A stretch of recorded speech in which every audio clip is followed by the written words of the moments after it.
The emergency sirens wailed across Nexus Prime as Admiral Yoon Hana stepped into the council chamber. The massive room that once hosted celebrations now felt like a tomb. Half the seats sat empty, their owners dead or missing as entire star systems fell to the enemy. Hana looked at the faces around the curved table. Fear lived in every set of eyes. The proud Alterian warriors who had never known defeat sat with slumped shoulders. The brilliant Lumina, beings of pure light and thought, flickered weakly like dying candles. Even the massive Kreks, whose people could crush steel with their bare hands, seemed small and broken. "Report," Hana said, her voice steady despite the chaos outside. Commander Park Jinwoo stood up, his hands shaking as he held his datapad. 12 sectors have fallen in 3 months. The Devourers have consumed everything. Planets, stars, entire civilizations. Our best estimates say 40 billion beings are dead. The number hung in the air like poison. 40 billion lives gone. Hana had seen war before, had commanded fleets in battles that decided the fate of worlds. But nothing like this. Nothing that felt so hopeless. "Our weapons?" she asked, though she already knew the answer. "Useless," said General Vextar of the Kreks military. His voice rumbled like distant thunder. "Plasma cannons, antimatter bombs, even the quantum torpedoes. They do nothing. The machines adapt faster than we can create new weapons. They learn from every attack." Dr. Kim Sola, the Federation's top scientist, cleared her throat. She was small compared to the aliens around her, one of the few other humans in the galaxy's inner circles. "The Devourers aren't just machines. They're something else, something we don't understand. They eat matter itself and turn it into more of themselves. Every ship we lose, every planet they take makes them stronger." Hana closed her eyes. The Devourers had appeared 3 months ago from the dark space between galaxies. No warning, no demands, no communication at all. They simply began consuming everything in their path. Star systems went dark one by one as the machines swept through space like a plague. "What about evacuation?" asked Counselor Zenhai of the Lumina. His light form pulsed weakly. "Can we save anyone?"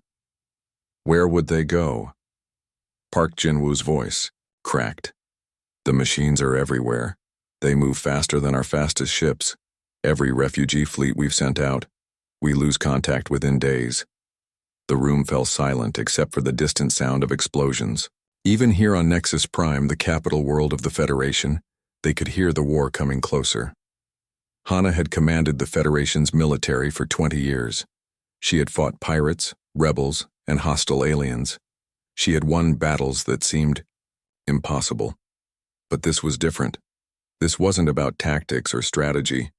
The enemy was too strong, too fast, too alien to understand. "There has to be something," she said. "Some weapon we haven't tried. Some ally we haven't called." The other leaders looked at each other with the kind of expressions people wore at funerals. They had tried everything. Every advanced technology, every military alliance, every desperate plan their best minds could create. Nothing worked. Dr. Sola shifted in her chair. She had been quiet for most of the meeting, but now she looked like she wanted to say something. Her face was pale and her hands gripped the edge of the table. "There is one option," she said quietly. Everyone turned to look at her.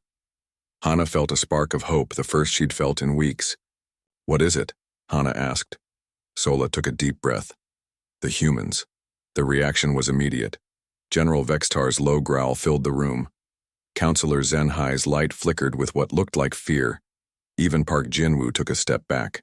"No," said Vextar. "Absolutely not. They were exiled for a reason." "The quarantine exists for good cause," added Zenhai. "The gods themselves placed those barriers. We cannot break laws that old." But Hana was listening, really listening. "Tell me about them, Dr. Sola." Sola looked around the room at the frightened faces. "Most of you only know the stories, the warnings. But I've studied the actual records, the ones the gods tried to hide. Humans were exiled not because they were weak, but because they were too dangerous." "Dangerous how?" Hana asked. "They were the only species to ever fight the gods and win," Sola said. The words seemed to echo in the sudden silence. Not once, but 3 times. The Third War. The gods decided it was easier to banish humanity than to keep fighting them. Vextar slammed his massive fist on the table. Stories, myths. The gods are beyond our understanding. Nothing mortal can harm them. Then explain this, Sola said, pulling up a holographic display. It showed an image that made everyone in the room freeze. A god, one of the eternal beings of pure energy that ruled the galaxy. But this one was different. It had wounds, actual visible damage to its perfect form. This was taken during the last human war, Sola continued. The only recorded image of a god being harmed. The humans did that. Hana stared at the image. She had never seen anything like it. Gods didn't get hurt. They didn't bleed. They were forces of nature like gravity or time itself. But the being in the hologram was clearly damaged, its energy form flickering and torn. Even if this is true, said Zenhai, the humans have been quarantined for over 1,000 years, sealed behind barriers that even we cannot cross. They're probably extinct by now. Or changed, added Vextar darkly. Isolation does things to a species. They might be worse than the Devourers. Hana walked to the great window that looked out over the city.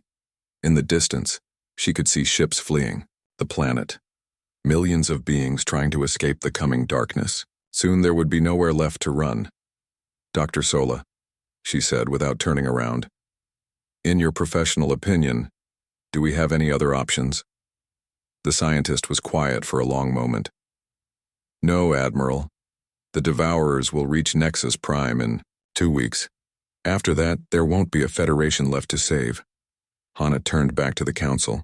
These were good beings, representatives of dozens of species that had built something beautiful together. The Federation wasn't perfect, but it was theirs. It was worth saving. Then we contact the humans, she said. The room erupted in protests, but Hana held up her hand for silence. I've listened to all of your arguments, she said. They're probably right. The humans might be extinct or changed or too dangerous to trust. But look around this room. Look at what's happening to our worlds. We're already dying. At worst, calling the humans kills us faster. At best. She didn't finish the sentence, but everyone understood. At best, they might find salvation in the one species that had never known defeat. The species that even gods feared to face in battle. I call for a vote, Hana announced. All in favor of attempting contact with the quarantined human colonies? Only 3 hands rose, Hana's own, Dr. Sola's, and surprisingly Park Jinwoo's. The young commander looked terrified, but determined. Motion fails, announced the council secretary. Hana nodded, but she had expected this. Fear made people conservative, made them cling to old rules even when those rules would get them killed. Then I invoke emergency powers as military commander, she said. The Federation Charter gives me the right to take any action necessary to preserve our civilization. I'm ordering an attempt at contact with human space. The protests started again, but Hana was already walking toward the door. She had work to do and maybe, just maybe, a galaxy to save. Outside the council chamber, Park Jinwoo caught up with her. Admiral, he said, are you sure about this? Hana stopped and looked at him. He was young, barely 30, but he had good instincts. Commander, are you afraid of the humans? Terrified, he admitted. Good, she said. So am I. But I'm more afraid of doing nothing and watching everything we've built turn to dust. As they walked through the corridors of the government building, emergency lights cast red shadows on the walls. In the distance, the evacuation sirens continued their endless wail. Time was running out, and their only hope lay with the species that the gods themselves had been afraid to destroy. The species that scared gods might be their only chance against the machines that ate worlds. Captain Lee Minho had never seen space look so empty. His stealth ship, the Silent Arrow, drifted through what used to be the Orion sector. 3 days ago, this region had contained 12 inhabited worlds and over 2 billion people. Now there was nothing but debris and the strange dark energy signatures the Devourers left behind. Getting close to the quarantine boundary, reported his navigator, Lieutenant Bei Yuna. Her voice was steady, but Minho could see her hands trembling on the controls. Everyone knew the stories about human space. Everyone knew what happened to ships that crossed those ancient barriers. Any sign of the automated defenses? Minho asked. Nothing yet, sir. But the god tech is supposed to be undetectable until it activates. Minho nodded and checked their cargo one more time. A single data crystal containing Admiral Yoon Hana's message to the humans. It seemed like such a small thing to carry the hopes of an entire galaxy. The communication from Admiral Hana had been simple and direct.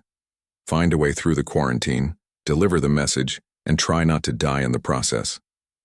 Easy orders to give, harder orders to follow. As they approached the boundary, space itself began to change. The stars looked wrong somehow, their light bent and twisted by forces that shouldn't exist. The ship's instruments went crazy, showing readings that made no sense. There, Yuna whispered, pointing at the main display. Ahead of them, a line of light stretched across space from one end of the visible universe to the other. It pulsed with colors that had no names, beautiful and terrifying at the same time. This was the barrier the gods had built 1,000 years ago, the wall that kept humanity trapped in their corner of the galaxy. Warning beacons coming online, reported the communications officer. Ancient voices began speaking in languages older than most civilizations, all saying the same thing in different ways. Turn back. Death waits beyond. The quarantined ones must not be released. Minho had studied the historical records. The gods hadn't just exiled humanity, they had built a prison around them. A prison so strong that even the gods' own children were afraid to approach it. Sir, Yuna said quietly, are we really doing this? Minho looked at his crew. They were good people, volunteers all. They knew this might be a one-way trip. The Devourers will be at Earth in 6 months, he said. If we don't try this, everyone dies anyway. He took a deep breath and activated the ship's emergency systems. All power to shields. Let's see what happens when we cross the line. The silent arrow pushed forward and the universe exploded around them.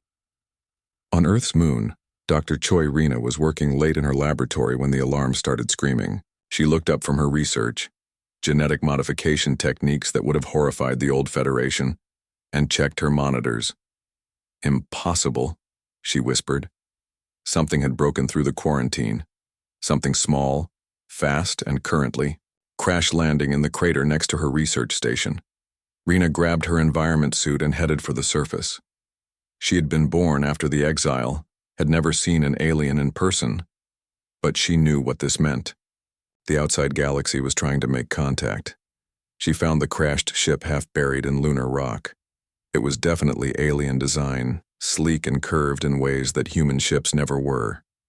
The hull was cracked but not destroyed, which meant whoever built it was very good at making ships that could survive impacts. As she approached, a hatch opened with a hiss of escaping air. A figure in a damaged spacesuit stumbled out, took 3 steps, and collapsed. Rena ran forward and checked the suit systems. The being inside was alive but hurt. Working quickly, she managed to get the injured alien back to her lab. It took her 20 minutes to figure out how the alien suit's life support worked, but eventually she had her unexpected visitor stable and breathing. The alien was humanoid, but clearly not human. Slightly taller, with blue-tinted skin and eyes that seemed to glow with their own light. Most interesting of all, it spoke perfect Federation standard when it woke up. Please, the alien said, struggling to sit up. I have a message for your leaders. Rena helped it drink some water. What kind of message? The alien, Lee Minho, he said his name was, reached into his suit and pulled out a small crystal. From Admiral Yoon Hana of the Galactic Federation. The galaxy is dying, we need your help. 3 hours later, Rena stood in the emergency briefing room deep beneath the lunar surface. General Nam Taiho, the head of Earth's military, listened to Lee Minho's message with an expression that could have been carved from stone. Let me make sure I understand. Taiho said when the message finished. The same Federation that exiled us, that built a prison around our worlds and called us monsters, now wants our help? Minho, who was feeling better after medical treatment, nodded. The Devourers are unlike anything we've ever faced. They've destroyed entire sectors. Billions are dead. And you think we should care? This came from Director Huang In-Su, the head of Earth's government. They made their choice 1,000 years ago. The Devourers are heading for human space next, Minho said desperately. Your quarantine won't stop them. They eat energy itself. Around the table, Earth's leaders exchanged glances. These were hard people, survivors who had built a civilization in isolation. They had spent 1,000 years preparing for the day the galaxy might turn on them again. Show him, Taiho said to someone at the back of the room. A young woman stepped forward. Oh Dayun, an engineer from the orbital defense stations. She activated a holographic display that showed the local area of space. We've been tracking unusual energy patterns for the past month, she explained. Something big is coming from outside the quarantine zone. Multiple somethings, actually. They'll be here in about 6 months. The display zoomed out to show the predicted path of the approaching entities. They were moving in a straight line toward human space, consuming everything in their path. The Devourers, Minho whispered. So you see, Taiho said, we don't need your Federation to tell us we're in danger. We already know. But we could work together, Minho insisted. Combine our forces. Director Huang laughed, but it wasn't a pleasant sound. Work with the people who called us abominations? The ones who said we were too dangerous to exist alongside civilized species? Rena had been quiet during most of the discussion, but now she spoke up. He has a point, she said. We're isolated out here. If these Devourers are as powerful as he says, we might not be able to stop them alone. Dr. Choi, Taiho said. Show our guest what we've become during our exile. Rena hesitated, then activated another display. This one showed technical specifications that made Minho's eyes widen in shock. Biological integration technology, she explained. We've learned to merge organic and synthetic systems. Our ships are alive. Our weapons adapt in real time. Our soldiers... She paused. Let's just say they're not entirely human anymore. Minho stared at the data. Some of it he could understand, but most of it showed technology far beyond anything the Federation had. How is this possible? 1,000 years of being told we were monsters, Taiho said grimly. We decided to find out what that really meant. The room fell silent. Minho began to understand why the gods had been afraid of humanity. In exile, instead of growing weak, they had become something entirely new. Something that made the old fears look justified. Will you help us? He asked finally. Taiho looked around the room at his fellow leaders. That's not really the question, is it? The question is, after we save the galaxy, what do we do with the people who tried to cage us? Director, Huang nodded. We'll help, not because we owe the Federation anything, but because Earth is our home and we'll defend it. And after? Minho asked. Taiho smiled, and Minho suddenly understood why gods might fear humans. After, the general said, we'll have a conversation about the future. A very long, very detailed conversation about how the galaxy should really work. As alarms began sounding throughout the lunar base, signaling the mobilization of Earth's hidden fleets, Minho realized that his mission had succeeded. The humans would help save the galaxy. He just wasn't sure the galaxy would survive being saved by them. The first sign that everything had changed came when the sensors stopped working. Admiral Yoon Hana stood on the bridge of her flagship, the Federation's glory, watching her instruments fail one by one. They were supposed to be monitoring the Kepler Station defense line, the last barrier between the Devourers and the inner worlds. But for the past 10 minutes, every scanner, every long-range detector, every piece of technology they had showed nothing but empty space. Could it be the Devourers? Asked Commander Park Jinwoo. Some new jamming technology? Before Hana could answer, the communications officer turned around with a look of complete confusion on her face. Admiral, I'm getting a signal from something. That shouldn't exist. Explain. It's broadcasting Federation military codes, but she paused, checking her readings again. But it's not any ship in our database. The signal is coming from something massive, something that's been hiding just outside our sensor range. Hana felt her heart begin to race. Put it on screen.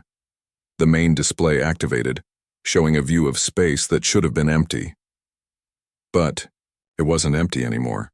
Ships were appearing out of nowhere, materializing like ghosts becoming solid, and they were unlike anything Hana had ever seen. The largest vessel was at least twice the size of her own flagship, but its hull seemed to move and shift like living tissue. Strange organic curves blended with metallic surfaces in ways that hurt to look at. Smaller ships swarmed around it, each one unique, as if they had grown rather than been built. "My God," whispered Park Jinwoo. "What are those things?" The answer came through the communication system in a voice that sounded almost human, but not quite. There was something else in it, something that made everyone on the bridge feel uncomfortable. "Federation Fleet. This is Captain Kang Suho of the human vessel Prometheus Rising. We received your call for help." Hana stared at the alien ships on her screen. "Those are human vessels?" "Affirmative, Admiral Yoon. We're here to assist with your devourer problem." The way Suho said the word problem made it sound like he was talking about something slightly annoying like bad weather or a broken door. Not the galaxy-ending threat that had been keeping Hana awake for months. "Captain Suho," she managed to say, "we weren't expecting this." "No, I imagine you weren't. Your people never did have much imagination. Permission to dock with Kepler Station? We have some soldiers who'd like to stretch their legs." Before Hana could respond, the Devourer alert system started screaming. Long-range scanners that had been silent for an hour suddenly lit up with contacts, hundreds of them approaching fast. "Admiral," her weapons officer called out. "The Devourers are here. Estimated arrival in 20 minutes." Hana looked at the human fleet floating impossibly in space near her own ships. They had arrived at the perfect time, as if they had known exactly when and where the attack would come. "Captain Suho," she said, "can your ships fight?" The laugh that came through the communication system made several crew members flinch. It wasn't entirely human. "Admiral," Suho said, "my ships don't just fight. They enjoy it." Lieutenant Song Yuna had been in combat before. She had fought pirates, rebels, and even some of the minor Devourer scouts. But as she prepared to board Kepler Station, she knew this was going to be different. The station was huge, a massive military complex that housed over 50,000 Federation personnel. It should have been safe, protected by shields and weapons that could destroy entire fleets. But the Devourers had ways of getting past any defense. "You ready for this?" asked her squad mate, Kotak. He was an Alterian, one of the proud warrior species that had never known defeat until the Devourers came. Now he looked nervous, his scaled skin pale with fear. "Always ready," Yuna replied, checking her weapon systems one more time. Her rifle was different from the standard Federation equipment. It was partially organic, grown rather than manufactured. It could adapt its ammunition type based on what it was shooting at, and it had never failed her. More importantly, it was part of her now, connected to her nervous system through biomechanical interfaces that most species couldn't survive. But humans weren't most species. "Listen up," called Sergeant Major Kim Hyunwoo from the front of the transport. "Intelligence says the Devourers have already breached the outer sections of the station. We go in, we find survivors, we get them out. Simple." "What about fighting the machines?" asked a Federation Marine. Hyunwoo grinned, showing teeth that were just slightly too sharp to be entirely human. "Leave that to us. You just focus on not getting in our way." The transport shuddered as it docked with the station. Through the reinforced windows, Yuna could see the damage the Devourers had already done. Entire sections of the station's hull had been dissolved, leaving behind the strange dark material the machines used to build themselves. "Masks on," Hyunwoo ordered. "Atmosphere might be compromised." As they moved through the station's corridors, Yuna could hear the sounds of battle ahead. Energy weapons firing, metal being torn apart, and underneath it all, a sound like insects chittering in the walls. They found the first group of survivors in what used to be the station's main cafeteria. 30 Federation personnel, mostly civilians, huddled behind overturned tables while small devourer drones tried to get at them. "Contact front!" Kothak yelled, raising his plasma rifle. But before any of the Federation forces could fire, Yuna was already moving. She vaulted over a table and landed in the middle of the drone swarm. Her rifle shifted and changed, morphing from a standard energy weapon into something that looked like it was made of living metal and bone. The drones swarmed toward her, but she was faster. Her enhanced reflexes, boosted by the biomechanical implants in her spine, let her move like liquid lightning. She fired, and her weapon didn't just destroy the drones, it consumed them, breaking down their molecular structure and using the material to create new ammunition. In less than 30 seconds, the room was clear. Kothak stared at her in shock. What did you? Later, Yuna said, helping the survivors to their feet. "We need to move. The big ones are coming." As if summoned by her words, the wall exploded inward. A devourer heavy unit pushed through the debris, its multiple arms ending in weapons that could slice through tank armor. It was twice as tall as a human and made of the same dark adaptive material as its smaller cousins. The Federation Marines opened fire immediately, but their weapons barely scratched the creature's hull. It began moving toward them, slow but unstoppable. "Fall back!" Kothak shouted. But Yuna was moving forward. She reached up and touched something behind her left ear, and suddenly she wasn't entirely human anymore. Her skin took on a metallic sheen. Her eyes began to glow, and when she smiled, Kothak saw that her teeth had become something sharp and predatory. "My turn," she said, and charged the devourer.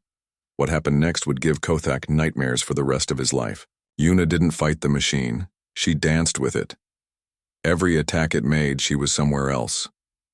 Every weapon it deployed, she had a counter for. And slowly, piece by piece, she began taking it apart. Not destroying it. Taking it apart. Learning how it worked, how it thought, how it moved, and then using that knowledge against it.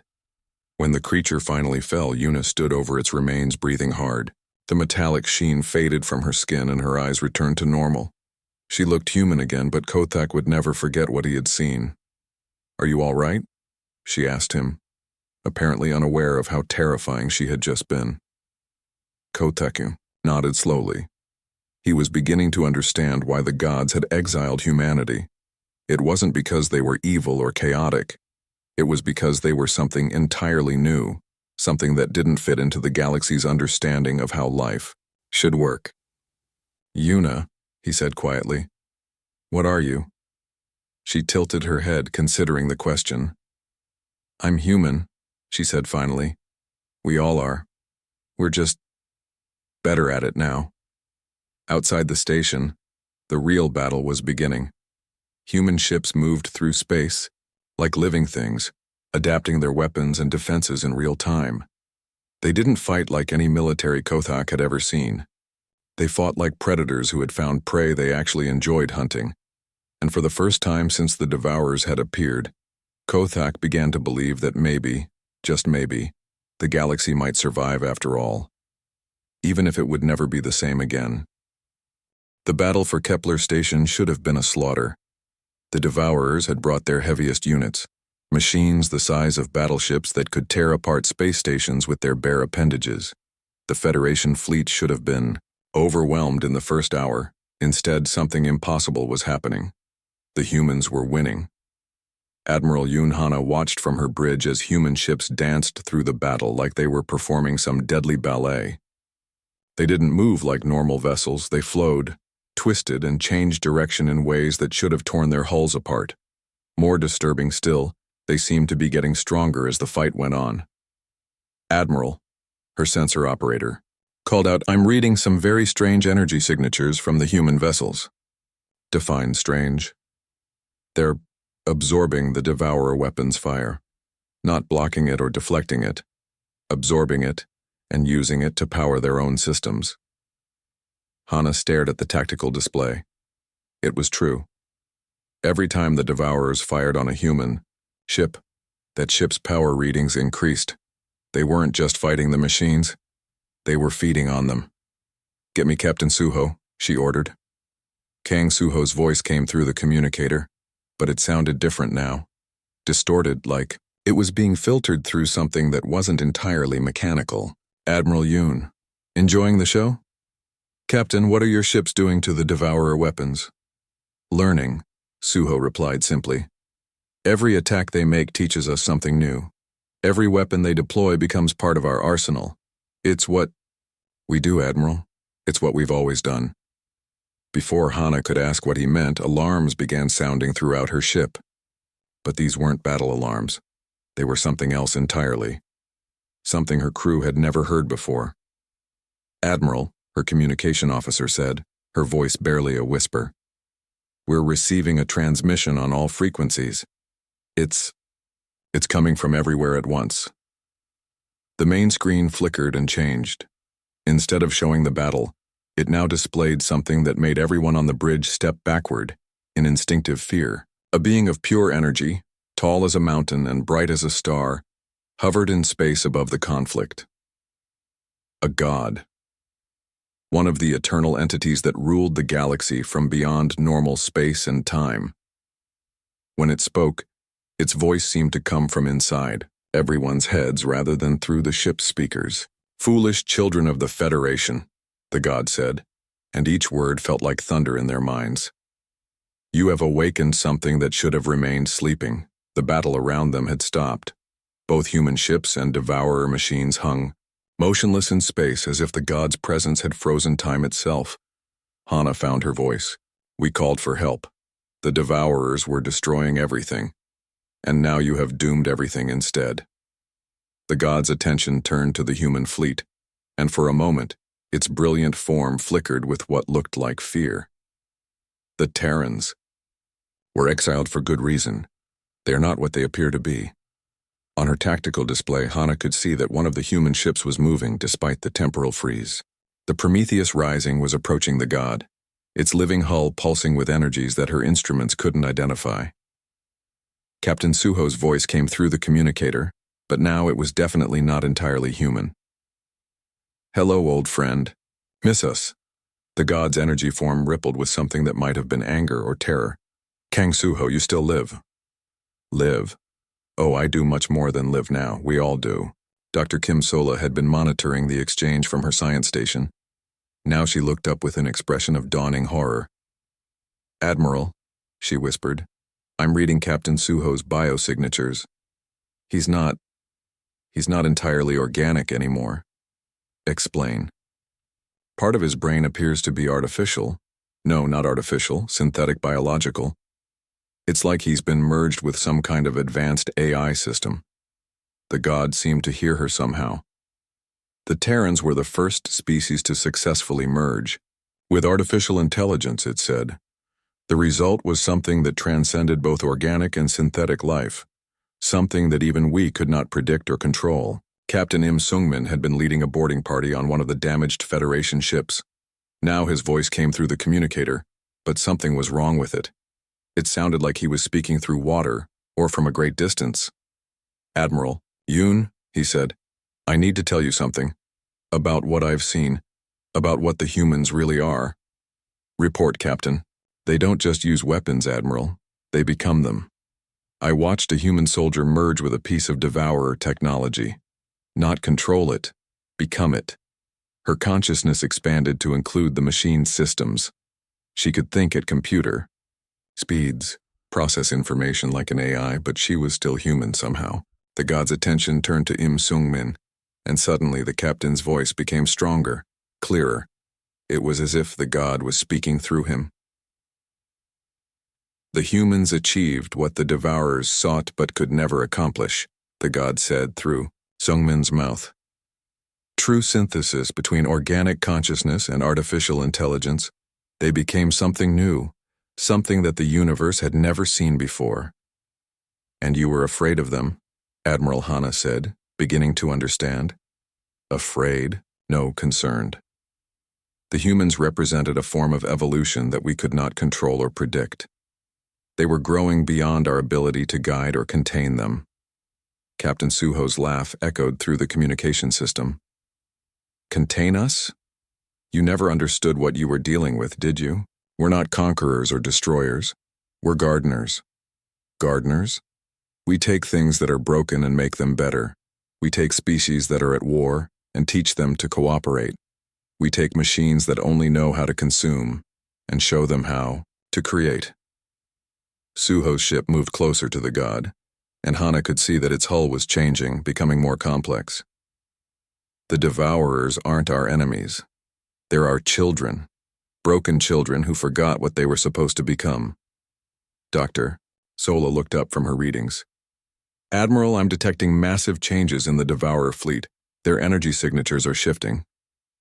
On the tactical display, the Devourer machines were beginning to change. Their dark angular hulls were softening, becoming more organic. The chittering sound they made was changing too, becoming something that almost sounded like communication. What's happening to them? Hana asked. They're remembering, Suho replied. The Devourers were created by a species that died out millions of years ago, a species that was trying to become like us, truly synthetic. But they failed. The machines they created could only consume, never create. They became a plague that destroyed their makers and countless other worlds. The god's energy form was growing brighter, more agitated. And now you think you can fix them? Not fix, Suho corrected. Complete. Show them what their creators intended them to become. What they would have become if they hadn't been afraid of the change. Around them, the Devourer fleet was transforming. The machines that had terrorized the galaxy for months were becoming something entirely different, something that looked almost peaceful.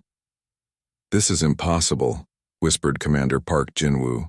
No, said Captain Im Seongmin, and now his voice was his own again. This is what humans do. They take the worst things in the universe and find a way to make them better. That's why the gods exiled them, not because they were dangerous to civilized species, because they were dangerous to the status quo. The god's form began to fade, but its final words echoed in everyone's minds. When the machines are gone, who will save you from your saviors?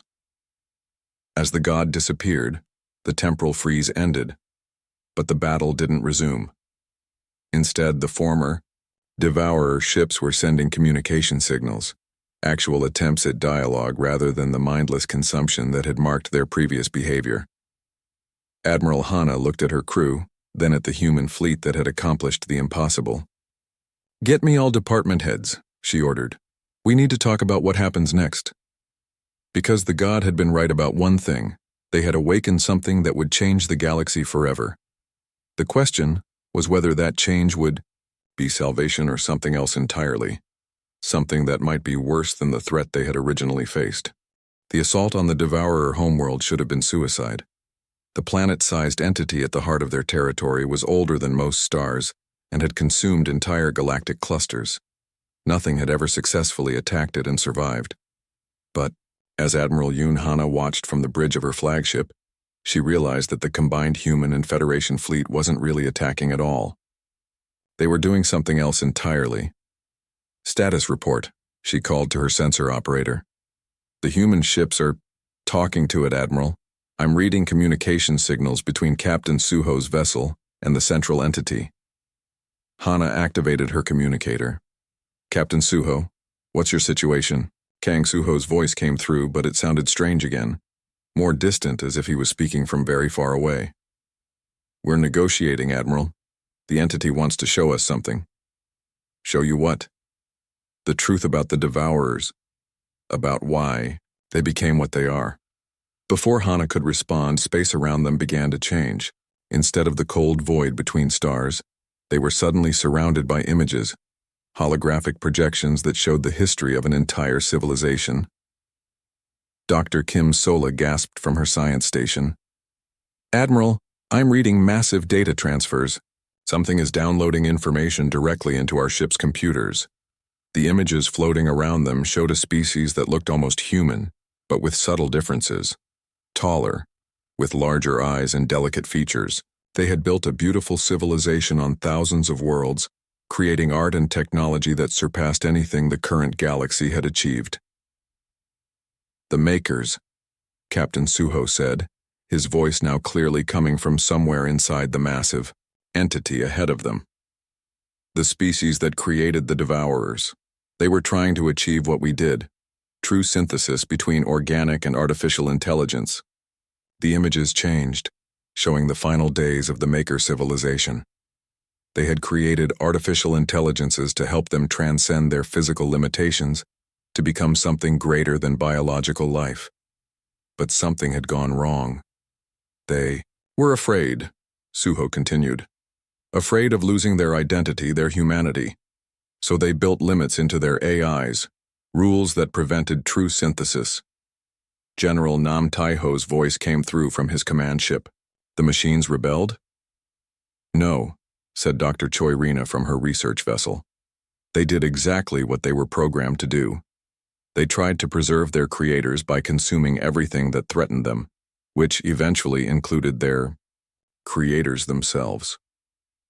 The holographic images showed the final horror, machines that had been designed to protect, consuming their makers because they couldn't distinguish between threats and the very people they were meant to serve.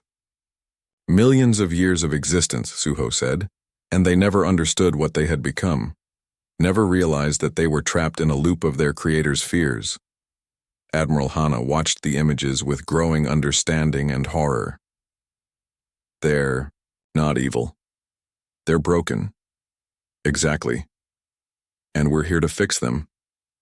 "Can it be done?" asked Commander Park Jinwoo. The massive entity ahead of them began to change. Its dark, angular structure started to soften and flow, becoming something more organic. But this wasn't the violent consumption the Devourers were known for. This was transformation. "It's already happening," Suho replied. "The entity is remembering what it was supposed to become, what its creators intended before fear overwhelmed them." Dr. Sola looked up from her readings. "Admiral, I'm detecting massive structural changes throughout the Devourer network. Every machine they ever created is undergoing the same transformation." It was true. Across the galaxy, the dark entities that had terrorized countless worlds were becoming something new. Their hunger for raw matter was being replaced by something else: creativity, curiosity, the desire to build rather than consume. "How long will it take?" Hana asked. "For the transformation to complete?" "Years, maybe decades," Suho answered. "But the threat is over. They are not Devourers anymore." General Taiho's voice carried a note of concern. "And what do they become instead?" Before Suho could answer, space around them rippled again. This time it wasn't the entity communicating with them, it was something else. Something vast and ancient and afraid. The gods were returning. Not one this time, but dozens of them. Beings of pure energy that filled space with their presence, their combined voices creating a sound like the birth and death of stars. "What have you done?" they demanded, their attention focused on the human fleet. "The balance has been disturbed, the natural order destroyed." Captain Suho's laugh echoed through the communication system, but now it sounded different. Sadder, maybe. More tired. "Natural order? Is that what you call the slow death of the galaxy? The gradual extinction of every species that dares to grow beyond your control?" "We maintain stability. We prevent chaos." "You prevent change," Suho corrected. "You keep everyone trapped in the same patterns, the same limitations forever." "Do you know what we discovered during our exile?" The gods remained silent, their energy forms flickering with what might have been uncertainty. "We discovered that you're not gods at all. You're just another species, older than most, more powerful than many, but ultimately just as afraid of change as everyone else." Admiral Hana felt her breath catch. Around her, the bridge crew stared at the main display in shock. No one had ever spoken to the gods like that, and survived. "Afraid? We fear nothing." "Then why did you exile us instead of destroying us?" Suho asked. "Why build a prison instead of simply eliminating the threat?" The question hung in space like a challenge. For long moments, The gods said nothing. Finally, one of them spoke, its voice quieter than the others. Because we were not certain we could. The admission sent shockwaves through both fleets. The gods, the eternal rulers of the galaxy, had just confessed to uncertainty, to fear. The truth, said Dr. Choi Rena, her voice carried by the communication system, is that humanity won the last war. Not through superior weapons or tactics, but through superior adaptation. We became something the gods couldn't predict or control. NDR. Now you seek to do the same to the entire galaxy, one of the gods accused. No, Suho replied, and his ship began moving toward the gods. We seek to give the galaxy the choice you've been denying it for millions of years, the choice to evolve.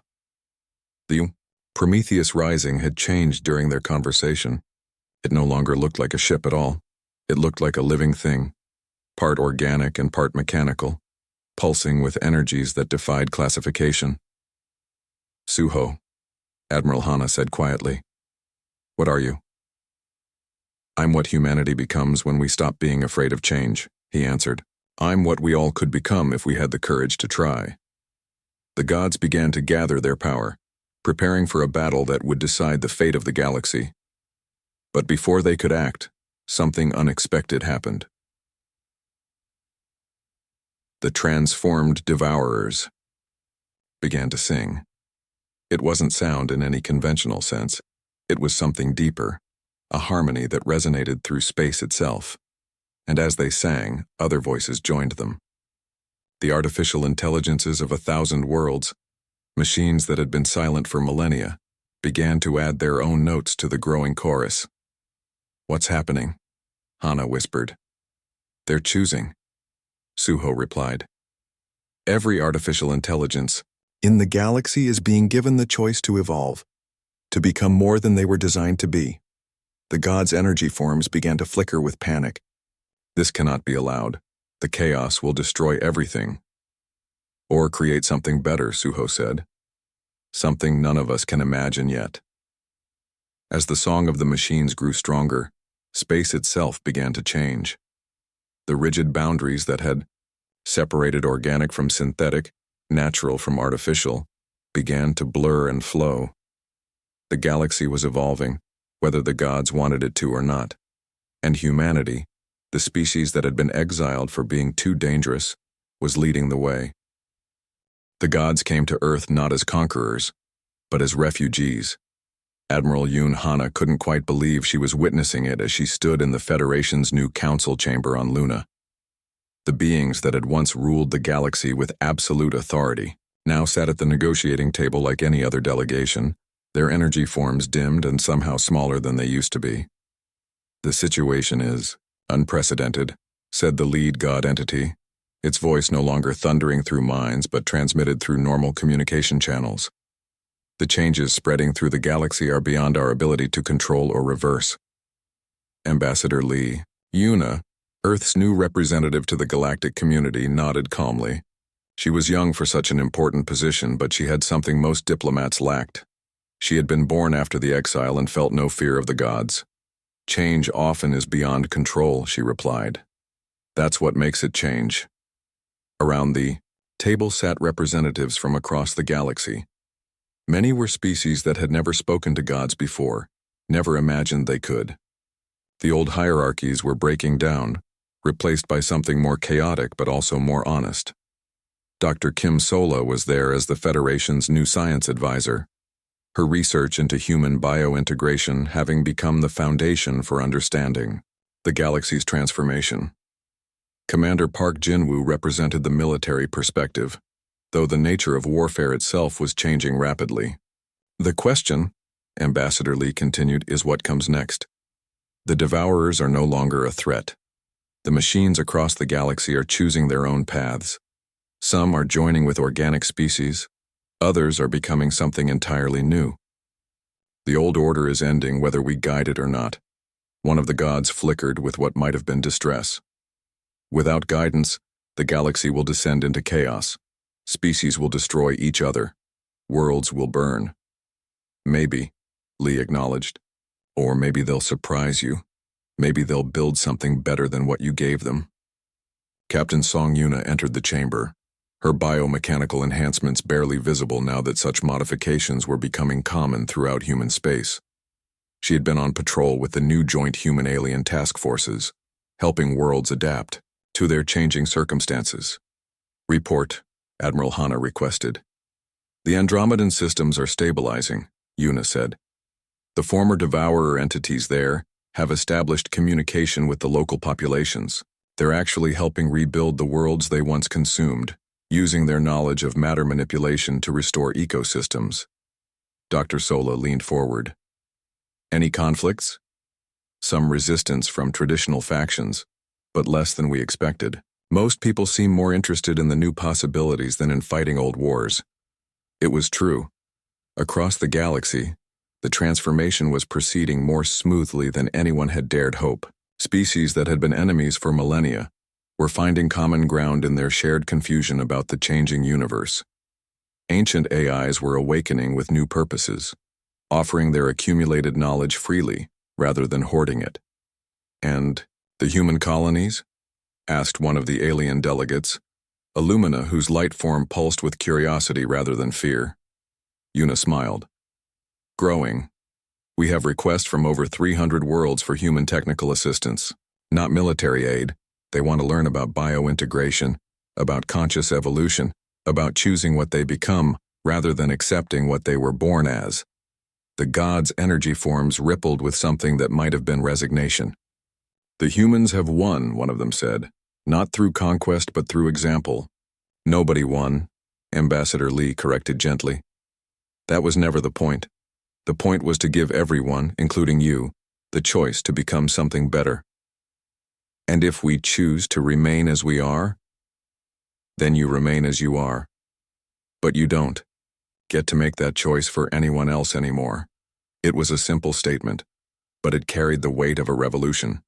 The gods would survive, but their absolute authority was ending. They would have to find new ways to exist in a galaxy where every species, every individual, had the right to determine their own evolution. General Nam Taiho's voice came through the communication system from his flagship orbiting Earth. Delegates, we have a situation developing in the Outer Rim. Something new is approaching from dark space. The chamber fell silent. After everything they had been through, the possibility of new threats still had the power to create fear. Define. Something new, Admiral Hana said. Unknown entities, but massive. They're broadcasting on frequencies we've never seen before. Initial analysis suggests they're not from our galaxy. Ambassador Lee looked around the table at the diverse group of beings trying to build a new future together. It seems the universe isn't done testing us yet. One of the gods brightened slightly. Perhaps this is why the old order existed, to protect against such unknown threats. Or perhaps, said Dr. Choi Rina, joining the meeting through a hololink from her research station, this is why we needed to change. The old order would have met any unknown with fear and violence. Maybe it's time to try something different. Captain, Kang Suho's voice suddenly filled the chamber, though his physical form was nowhere to be seen. He had become something beyond individual existence. His consciousness distributed through the biomechanical networks that now connected much of human space. The approaching entities are attempting communication, he reported. They're refugees, like the devourers were, like the gods are now. Something in their home galaxy is forcing evolution at a rate that destroys rather than creates. Another threat? Asked Park Jin-woo. An opportunity, Suho corrected. They need our help. Not our weapons or our technology, but our experience. They need to learn what we learned, how to change without losing what makes you who you are. Ambassador Lee stood up, looking around at the assembled representatives. It seems we have our first real test of this new galaxy we're building. Do we meet unknown visitors with suspicion and defensive preparations, or do we welcome them and offer to share what we've learned? The debate that followed would have been impossible under the old order. Gods arguing with mortals, former enemies working together to find solutions, artificial intelligences offering insights that organic, minds couldn't reach on their own. In the end, the decision was unanimous. The galaxy would extend its hand to the newcomers, offering friendship and guidance rather than weapons and walls. As the meeting ended and the delegates dispersed to prepare for first contact with beings from beyond their galaxy, Dr. Sola found herself standing at the observation deck looking out at Earth. The planet looked different now. Not physically. The continents were still in the same places, the ocean still blue, but somehow more alive. Biomechanical constructs moved through the atmosphere like living things, tending to weather systems and cleaning pollution that had existed for centuries. Second thoughts? Asked Admiral Hana, joining her at the window. About the changes? No. About whether we're ready for what's coming next? Maybe. The gods ruled for millions of years, Hana observed. They thought they were ready for anything. But they weren't ready for humans. Sola smiled. And maybe we're not ready for whatever's coming from outside the galaxy. But maybe being ready isn't the point. What is the point? Being willing to try. Being willing to grow. Being willing to become something we can't imagine yet. Outside the window, Earth continued its ancient rotation, carrying with it a species that had been exiled for being too dangerous and had returned as gardeners, tending to the growth of an entire galaxy. The old fears were ending. The old limitations were dissolving. And somewhere in the dark between galaxies, new friends were approaching, seeking the same thing humans had found during their long exile, the courage to become more than they had ever dreamed possible. The galaxy was no longer ruled by gods or terrorized by machines. It was ruled by choice, guided by hope and protected by beings who had learned the hardest lesson of all, that sometimes the most dangerous thing you can do is refuse to change. The dawn of a new age was breaking across the stars, and humanity, the species that frightened gods, was there to greet it with open arms and an offer of friendship to any who would accept it. The future was unwritten, uncertain, and absolutely terrifying. It was also absolutely beautiful.